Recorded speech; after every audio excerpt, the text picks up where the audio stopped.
जय श्री गणेश। नमस्ते दोस्तों। आज की वीडियो में हम आपको अधिक मास के कृष्ण गणेश चतुर्थी का व्रत कथा सुनाऊंगी। स्कंद कुमार जी कहते हैं, समस्त ऋषियों, आप लोग पुराण में वर्णित मंगलदायिनी कथा को सुनिए, जिसमें गणेश जी के व्रत के महत्व का वर्णन किया गया है। द्विज वरों, जिस समय पांडव पुत्रों को वनवास हुआ, वे सब धर्मपरायण और कृष्ण के उपासक थे।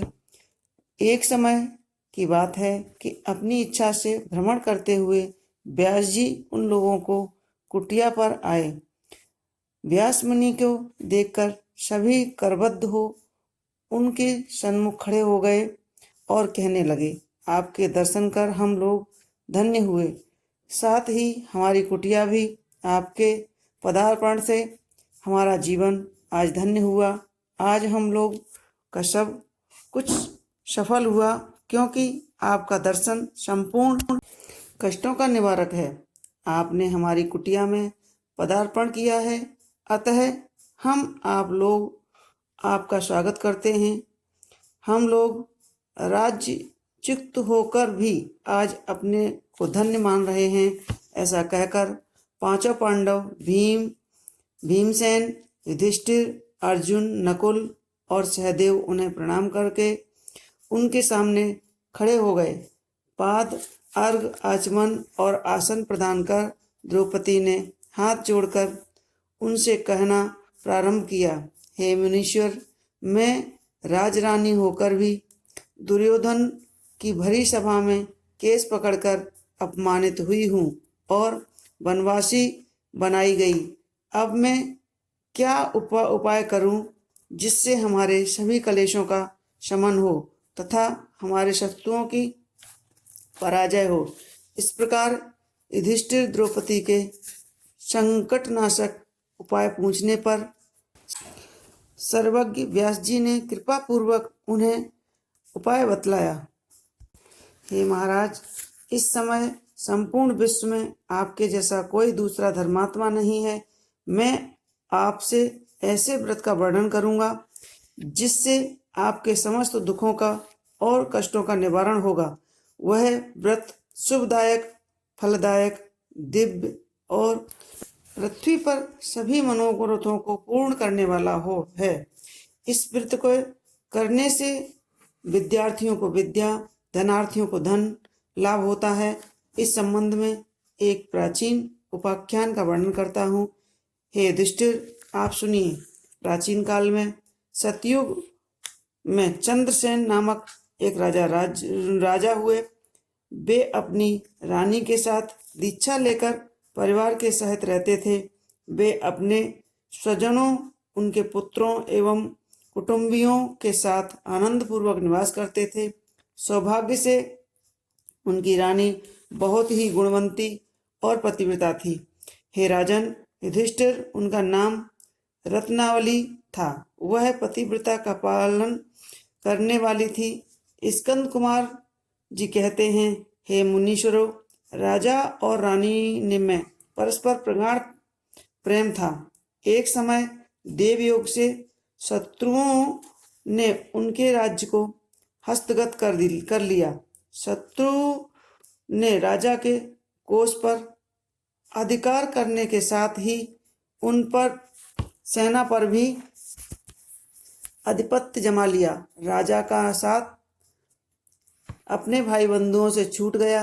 राजा राजभ्रष्ट होकर अपनी रानी रत्नावली के साथ वन में चले गए। एक ही वस्त्र में लिपटे वे दंपत्ति भूख प्यास से विकल हो गए। हे युधिष्ठिर, रानी रत्नावली के साथ राजा अकेले वन में भटकने लगे।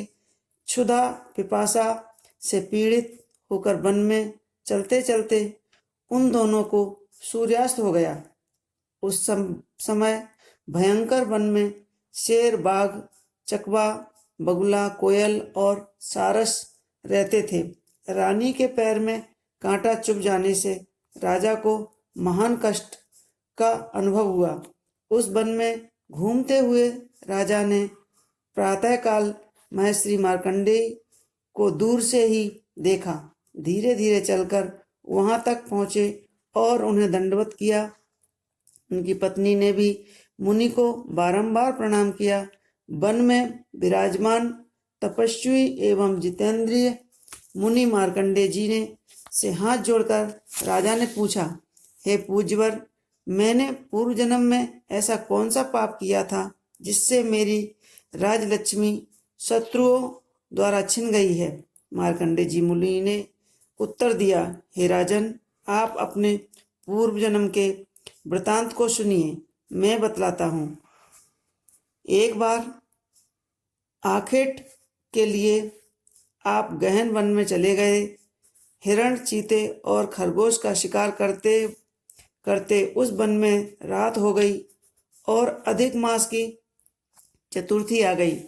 उस वन में आपने एक सुंदर सरोवर देखा और उसके किनारे लाल रंग की साड़ी पहने हुई नाग कन्याओं को देखा। वे सब गणेश जी की पूजा कर रही थीं। यह देखकर आपको बड़ा आश्चर्य हुआ।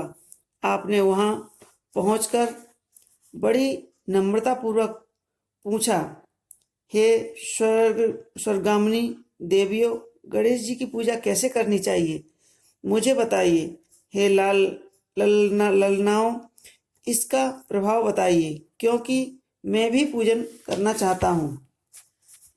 नाग कन्याओं ने उत्तर दिया कि आप गणेश जी की पूजा कीजिए, इससे समस्त सिद्धियां प्राप्त होती हैं और नित्य ही शांति, पुष्टि, सुख, संतान और धन की वृद्धि होती है। राजा ने पूछा, हे देवियों, गणेश जी की पूजा किस महीने में और किस तिथि को करनी चाहिए?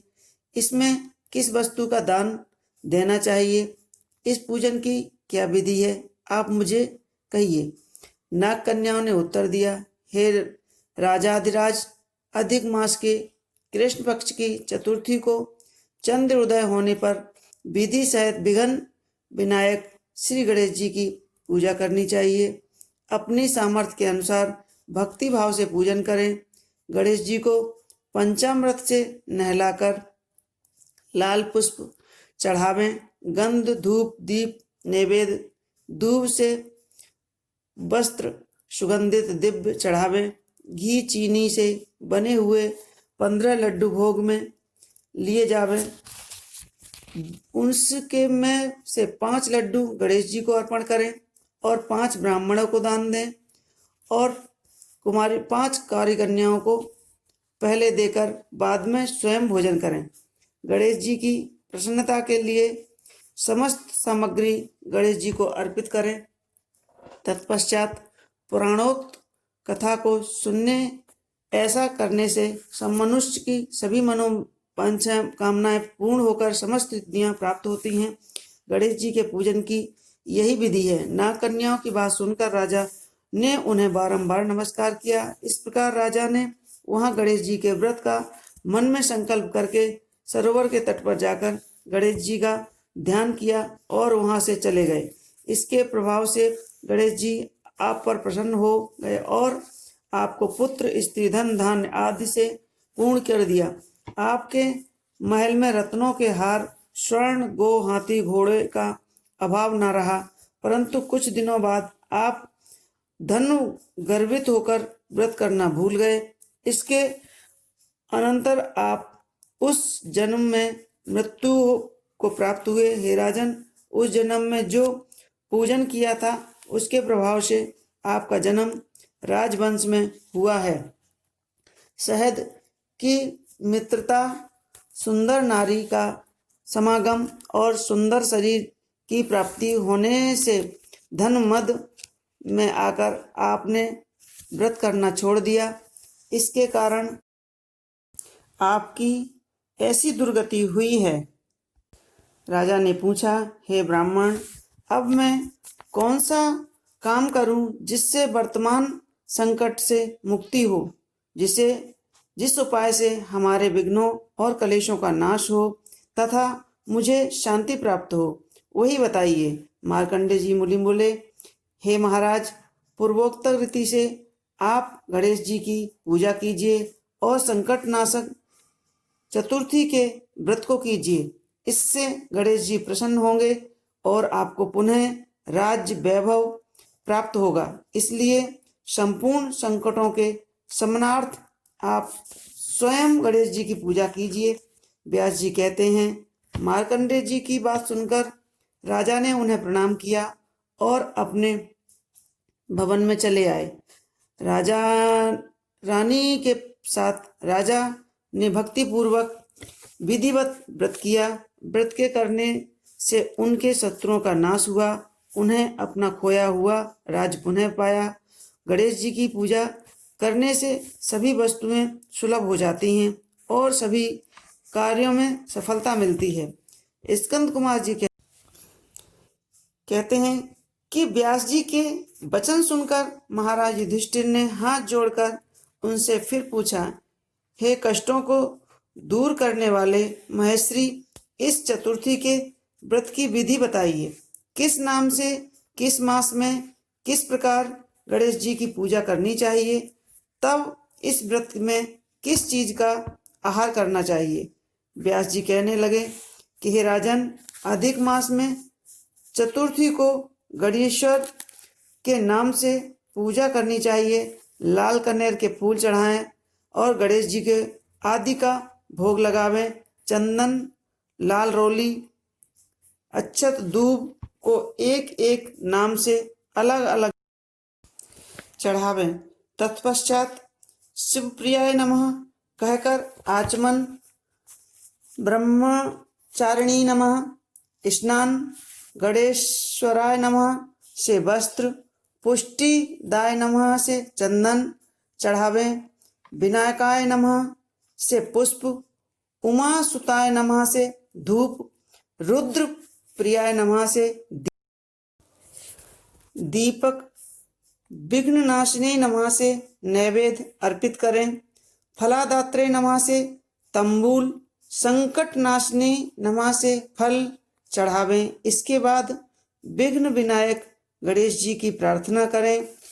हे सुंदर मुख वाले गणेश जी, मैं भवबंधन बाधा में ग्रस्त, भय से पीड़ित और कलेशों से संतप्त हूँ। आप मेरे पर प्रसन्न होइए। हे दुख दारिद्र्य के नाशक गणेश जी, आप मेरी रक्षा करें। हे विघ्नों के नाशक, आपको बारंबार मेरा प्रणाम है। फिर शंख में सफेद फूल, चंदन, जल, अक्षत और दक्षिणा लेकर पुष्पांजलि करें। चंद्रमा को अर्घ देवें। हे क्षीर सागर संभूत, हे द्विजराज, हे षोडश कलाओं के अधिपति, हे रोहिणी सहित चंद्रमा, आप मेरे अर्घ को स्वीकार करें। मैं आपको प्रणाम करता हूँ। तदंतर ब्राह्मण को भोजन करावें, लड्डू और दक्षिणा देवें। देवता और ब्राह्मणों से बचे अन्न द्वारा स्वयं आहार करें।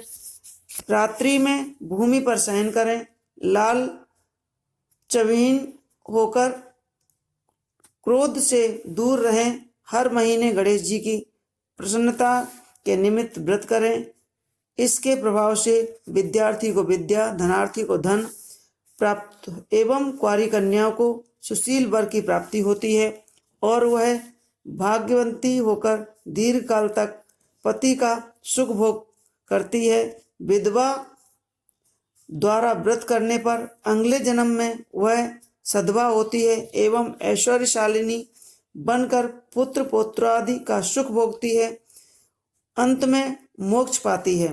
पुत्रेच्छु को पुत्र लाभ एवं रोगी को निरोग होता है।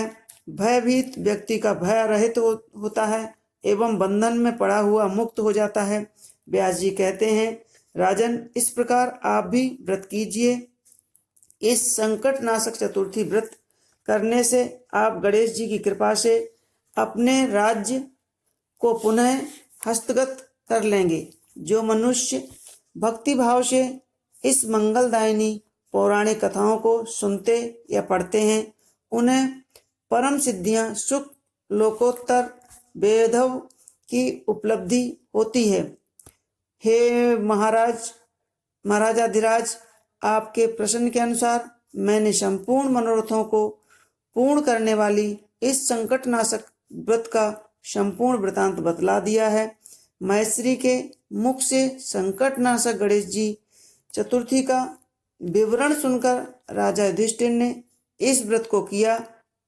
इसके प्रभाव से उन्हें संपूर्ण शास्त्रों को रणभूमि में पराजित करके भारतवर्ष का राज अपने अधीन कर लिया था। बोलो गणेश जी महाराज की जय। तो दोस्तों, यह थी पुरुषोत्तम मास के कृष्ण पक्ष की संकष्टी नाम गणेश चतुर्थी की व्रत की कथा। हमारी कथा कैसी लगी हमें कमेंट्स बॉक्स में जरूर जाकर लिखें और हमारे वीडियो को लाइक करें, शेयर करें और सब्सक्राइब अवश्य करें। धन्यवाद।